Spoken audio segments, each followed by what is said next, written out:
আমি বলছি ওয়াকারোফোবিয়া, এই ওয়াকারোফোবিয়া এখন ছড়ানো হচ্ছে। এই ওয়াকারোফোবিয়া কেন ছড়ানো হচ্ছে সাকিব?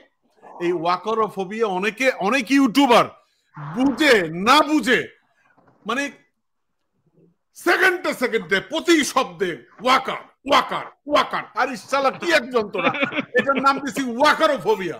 মানে আপনি ওয়াকার কি বলে, টুইন টাওয়ার ভাঙছে ওয়াকারের জন্য, অমুক জিনিস ভাঙছে, কি বলে দ্রব্যমূল্যের ঊর্ধ্বগতি ওয়াকার এর জন্য দায়ী, টয়লেট ভেঙে গেছে এর জন্য ওয়াকার দায়ী।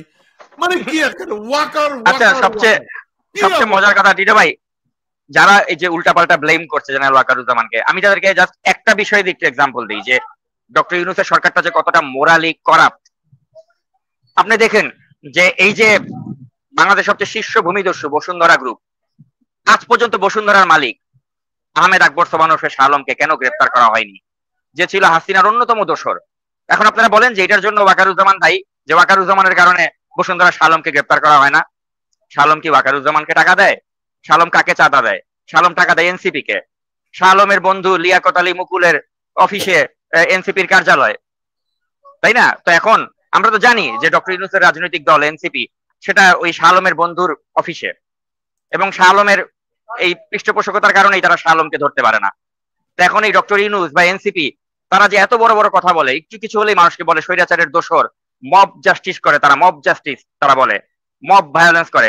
এত হ্যাডম থাকলে যাও না বসুন্ধরা আবাসিক এলাকাতে গিয়ে বসুন্ধরা মালিকের ওখানে গিয়ে মব জাস্টিস করো। তোমাদের ওইখানে তো মব করবা না, কারণ ওইখানে হচ্ছে তোমাদের টাকা লাগবে, তো বসুন্ধরার কাছ থেকে টাকা দিয়ে তোমরা চলতে, সেই জন্য বসুন্ধরা মালিককে ধরতে পারো না। এখন বলো তাহলে যে না, এটাও ওয়াকারুজ্জামানের দোষ যে সেনাবাহিনী আমাদেরকে বাধা দিচ্ছে, তাই আমরা শাহ আলমকে ধরতে পারি না। সবকিছুর মধ্যেই তো ওয়াকারুজ্জামানের দোষ তোমরা খুঁজো। তাহলে বসুন্ধরার শাহ আলমরে গ্রেপ্তার যে করা হচ্ছে না, এটার দোষ কার? হেডম থাকলে সরাসরি লাইভে এসে বলো।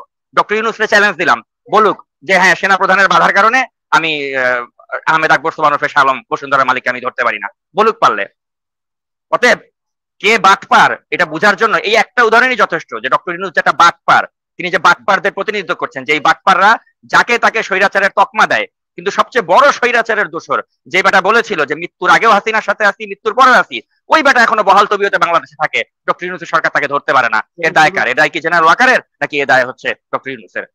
এই জন্য আমি বলবো যে যারা আমাদেরকে দালাল দালাল গালাগালি করে, এদেরকে বলি যে তোমাদের আব্বা ইউনূসকে গিয়ে জিজ্ঞেস করো যে এই ইউনূস, তুমি কেন শাহ আলমকে গ্রেপ্তার করতে পারো না? তোমার হাত পা কোথায় বাধা আছে? আর যদি বলো যে না, আমি গ্রেপ্তার করতে পারছি না, ওয়াকারের কারণে পারি না, তাহলে প্রেস কনফারেন্স করে বলো যে আমি গ্রেপ্তার করতে পারি না, ওয়াকারুজ্জামান আমাকে বাধা দিতে, বলো পারলে।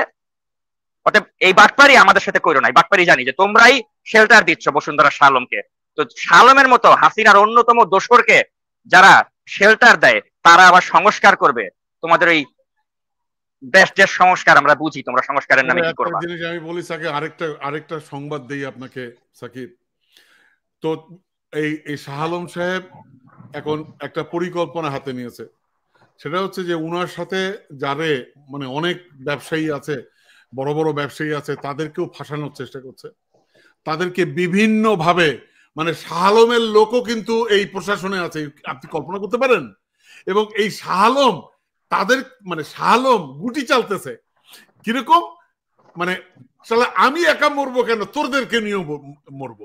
এবং এরকম একটি সংবাদ আমার কাছে আছে, এবং আমি এটা পরীক্ষা করছি, আমরা এটা খোঁজ খবর নিচ্ছি। এবং এই শাহ আলমের হয়ে এই দুর্নীতি দমনে আর ওই প্রশাসনে কারা কারা কাজ করছে, এটা আমরা খুঁজে বের করতে হবে। এরা খুঁজে বের করার থেকে আগে টিটো ভাই আমি একটা কথা বলি। আপনার নিশ্চয়ই মনে আছে যে ডায়মন্ড ওয়ার্ল্ডের মালিক যে দিলীপ আগারওয়ালা, একে যখন গ্রেপ্তার করা হলো, তখন শাহ আলমের পত্রিকাতে কি শিরোনাম করা হয়েছিল? যে স্বর্ণ চোরা কারবারি দিলীপ আগারওয়ালা গ্রেপ্তার। এবং আপনি এবং আমি কিন্তু জানি যে দিলীপ আগারওয়ালাকে শাহ আলমের নির্দেশে গ্রেপ্তার করা হয়েছে।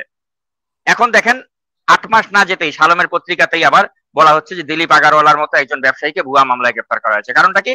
কারণ তারা কিন্তু দিলীপ আগারওয়ালার সাথে অলরেডি তাদের নেগোসিয়েশন হয়ে গিয়েছে। এখন তারা বলেছে আচ্ছা, তোমাকে মুক্ত করার ব্যবস্থা আমরা করছি। তাহলে আপনি দেখেন যে আমাদের এই স্বাধীন বাংলাদেশে শাহ আলমের এখন ওই ক্ষমতা আছে যে যাকে খুশি তাকে গ্রেপ্তার করাতে পারে, যাকে খুশি তাকে সে বের করতে পারে।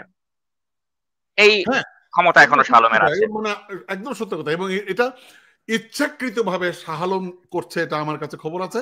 এবং এই এবং আমি আরেকটা কথা বলি, শাহ আলমের পোষা একটা ইউটিউবার আছে, যে পোষা ইউটিউবার শাহ আলমের পক্ষে কাজ করে। আপনি দেখবেন সেই পোষা ইউটিউবার ট্রান্সকম গ্রুপের বিরুদ্ধে নিউজ করবে, প্রথম আলোর বিরুদ্ধে নিউজ করবে, তারপর দেখবেন এই যে আপনার মোস্তফা কামালের বিরুদ্ধে নিউজ করবে, এই যে 71 টিভির মালিক যে মোস্তফা কামাল, ফ্রেশের গ্রুপের মালিক যিনি, মোস্তফা কামালের বিরুদ্ধে নিউজ করবে, মানে ওই যে মেঘনা গ্রুপের বিরুদ্ধে নিউজ করবে, তারপরে আপনি ওয়ালটনের বিরুদ্ধে নিউজ করবে, অনেক গ্রুপের বিরুদ্ধে নিউজ করবে। বসুন্ধরা শালমের বিরুদ্ধে কিন্তু জীবনে নিউজ করবে না। তো এখন আমার কথা হচ্ছে কি, আমাদের দর্শকদেরকে বলবো একটু ঘিলু খাটান। আপনারা যাকে অন্ধের মতো বিশ্বাস করেন তাকে জিজ্ঞেস করেন যে ভাই আপনি মেঘনার মতো গ্রুপের বিরুদ্ধে নিউজ করেন, ভেরি গুড, মেঘনা সরকারের দোসর ছিল আওয়ামী লীগের। আপনি ট্রান্সকমের বিরুদ্ধে নিউজ করেন, প্রথম আলো ডেইলি স্টারের বিরুদ্ধে নিউজ করেন, খুব ভালো, তারা অপকর্ম করেছিল, নিউজ করতেই পারেন, অ্যাপ্রিসিয়েট করি। ওয়ালটন গ্রুপ তারাও খারাপ, আপনি ওয়ালটনের বিরুদ্ধে নিউজ করেছেন, খুব ভালো কথা, ভেরি গুড। আপনি ওই চ্যানেল 24 এর মালিক একে আজাদ, তিনি স্বৈরাচারের দোসর ছিলেন, তার বিরুদ্ধে আপনি নিউজ করেছেন, খুব ভালো কথা। কিন্তু আমরা তো জানি এরা সবাই হচ্ছে বসুন্ধরা শালমের প্রতিপক্ষ, আপনি শালমের প্রতিপক্ষদের বিরুদ্ধে নিউজ করছেন, খুব ভালো কথা, অ্যাপ্রিসিয়েট করি, কারণ তারা স্বৈরাচারের দোসর ছিল। কিন্তু কথা হচ্ছে শালম কি স্বৈরাচারের দোসর ছিল না? আপনি একের পর এক ভিডিও বানাচ্ছেন শালমের সাথে যাদের পলিটিক্যালি বা ব্যবসায়িক ভাবে যাদের সমস্যা, তাদেরকে আপনি, তাদের বিরুদ্ধে আপনি একের পর এক ভিডিও বানাচ্ছেন, শালমের বিরুদ্ধে ভিডিও বানাচ্ছেন না কেন রে ভাই? বসুন্ধরা শালম, ওখানে কবি নীরব, ওখানে কবি নীরব। সেটাই আমরা আশা করব যে ওই মহান সাংবাদিক যিনি মেঘনা গ্রুপের বিরুদ্ধে নিউজ করেন, চ্যানেল 24 এর মালিকের বিরুদ্ধে নিউজ করেন, ট্রান্সকমের বিরুদ্ধে নিউজ করেন, ওয়ালটনের বিরুদ্ধে নিউজ করেন, তিনি যেন কোনো এক সময় বসুন্ধরা গ্রুপের বিরুদ্ধে নিউজ করে প্রমাণ করে দেন যে সাকিব টিটো তোরা বসুন্ধরা থেকে চান্দা নেস, আমি খুব ফেরেস্তা, আমি বসুন্ধরা থেকে চান্দা নেই নাই, এটা উনি প্রমাণ করে দেখ বসুন্ধরার বিরুদ্ধে একটা ভিডিও বানায়। আর যদি না বানান তাহলে আমাদের বুদ্ধিমান দর্শক জানে যে প্রকৃত চান্দারা কে খাইছে। এক্স্যাক্টলি। অনেক ধন্যবাদ আপনাকে। আমি আরেকটা কথা বলে এখানে এই অংশটুকু শেষ করতে চাই যে এই মানে এই বসুন্ধরা যদি এরকম গুতাগুতি করে এবং সবাইকে নিয়ে ডুবতে চায়, সে নিজে ডুবলে আমি সবাইকে নিয়ে ডুববো, তাহলে বাংলাদেশের এখন ব্যবসায়িক অবস্থা কিন্তু খুবই খারাপ সাকিব। ব্যবসার অবস্থা খুবই খারাপ এবং এই ব্যবসায়ীরা এখন সাংঘাতিক ত্রাসের মধ্যে আছে, ভয়ে আছে, বিপদের মধ্যে আছে। সো এই ব্যবসায়ীদেরকে আমি জানি না ইউনূস সাহেবের যদি মিশন না, ইউনূস সাহেবের কাছে হচ্ছে এখন বসুন্ধরা শালম বাদে বাকি সব ব্যবসায়ী খারাপ, একমাত্র বসুন্ধরা শালম বাদে ওনার কাছে সব ব্যবসায়ী ভালো। স্বৈরাচারের অন্যতম দোসর ভূমিদস্যু বসুন্ধরার মালিক শালম বহাল তবিয়তে বাংলাদেশের আলো বাতাসে আছে এবং তার কিচ্ছু হয় না, আর অন্যান্য ব্যবসায়ীদেরকে তিনি দড়ির উপর রাখবেন। তাহলে অন্যান্য ব্যবসায়ীরা কি মানে হাসিনার দোসর হিসেবে কি শালমের চেয়ে বড় ভূমিকা রাখছিল? আমার জানা মতো তো শালমের চেয়ে বড় হাসিনার দালাল আর কেউ ছিল না। তাকে আপনি সেফ রাখছেন, রেখে বাকিদেরকে দড়ির উপর রাখছেন। This is not fair. আপনি নাকি বৈষম্যবিহীন বাংলাদেশ করবেন, এটা তো বৈষম্যবিহীন বাংলাদেশের কোনো লক্ষণ না। আটির ভাই, আমি এই প্রসঙ্গে শেষ করার আগে আরেকটা কথা বলতে চাই। আপনার বন্ধু, এক সময়ের আপনার বন্ধু ওই লিটন সম্পর্কে, শামসুল আলম লিটন, আমরা আমাদের এই অনুষ্ঠানে আমাদের বয়োজ্যেষ্ঠ মুরব্বী জাজাদিনের শফিক রেহমানকে অনেক গালাগালি করেছি যে তিনি শালমের মুখে কেক তুলে খাইয়ে দিয়েছেন। এ নিয়ে আমি আপনি অনেক তীব্র প্রতিক্রিয়া দেখিয়েছি, তাকে অপমান করেছি, অনেক গালাগালি করেছি।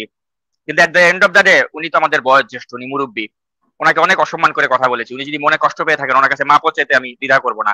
কারণ কি, এই লোকটার আর্থিক অবস্থা এখন অত্যন্ত খারাপ, এতটাই খারাপ যে এই শফিক রেহমান তিনি তার বাসাটা বিক্রি করতে চাচ্ছেন টাকার জন্য। তিনি কাস্টমার খুঁজছেন যে আমার বাসাটা বিক্রি করে দাও। তা আমি লোক মারফত খোঁজ নিয়েছি যে আপনি না বসুন্ধরা শালমের মুখে কেক তুলে খাওয়াই দিলেন, আপনি টাকা কই পাইলেন? শালম দেয় নাই আপনাকে টাকা? একটা পয়সাও শালম দেয় নাই। আমি আরো অনুসন্ধান করলাম যে তাহলে শালম কাকে টাকা দিল। এই শফিক রেহমানের ঘাড়ে বন্দুক রেখে টাকাটা পেয়েছে শামসুল আলম লিটন, যিনি হচ্ছেন আপনার ওই যে একটা ইউনিভার্সিটি বাংলাদেশ এখন বর্তমানে তিনি ওটা ট্রাস্টি হয়ে গেছেন, অতীশ দীপক ইউনিভার্সিটির, এই শামসুল আলম লিটন। এই লিটন বাটপাটটা ওনাকে বসুন্ধরা শালমের কাছে নিয়ে যায়, পর্দার পেছনে থাকে, তাকে সামনে পোর্ট্রে করে। আর বোকার মতো এই শফিক রেহমান সাহেব তিনি মুখে কেক তুলে শালমকে খাইয়ে দিয়ে জাতির কাছে তিনি কলঙ্কিত হলেন, তাকে আমরা গালাগালি করলাম। কিন্তু নেপথ্যে থেকে গেল কিন্তু শামসুল আলম লিটন, বসুন্ধরা থেকে টাকা পয়সা যা নিল শামসুল আলম লিটন, দোষটা গিয়ে পড়লো শফিক রেহমানের। আমি আসলে খুব দুঃখ লেগেছে বিষয়টা আমার কাছে। অনেক ধন্যবাদ আপনাকে। আমি বলতে চাই যে আমি সর্বপ্রথম বলেছিলাম যে এই শামসুল আলম লিটন সে একজন বাটপাট, হ্যাঁ, গণমাধ্যমের কালো বিড়াল, হ্যাঁ। সো আমি প্রথম বলেছিলাম, আমাদের প্ল্যাটফর্ম থেকে বলেছিলাম, এটাই প্রমাণিত হলো যে উনি আসলেই একজন মানে গণমাধ্যমের কালো বিড়াল। আপনি দেখুন, আমরা এত কিছু করলাম হাসিনার বিরুদ্ধে, মাখনটাকে কে খেলো? শামসুল আলম লিটন। একেবারে দ্বিতীয় সপ্তাহে, পড়ার দ্বিতীয় সপ্তাহে উনি বাংলাদেশে গেছেন, বাংলাদেশে যে সব উনি সেট আপ করে ফেলছেন, সবকিছু নিয়ে ফেলছেন, উনি এখন মানে কোটি কোটি টাকার মালিক বনে গেছেন। ঠিক আছে, আমি আর সাকিব আমরা এখনো এখানে ওই একই স্টাইলে এখন আমরা কথা বলতেছি, মাখন কিন্তু খাচ্ছেন শামসুল আলম লিটন। তো আমি আপনাকে অনেক ধন্যবাদ সাকিব, সত্যি ধন্যবাদ। আমিও আজকের এই অনুষ্ঠানে আমি শফিক রহমানের কাছে ক্ষমা প্রার্থনা করছি। আসলে আমরা ক্ষমা চাই আপনার কাছে।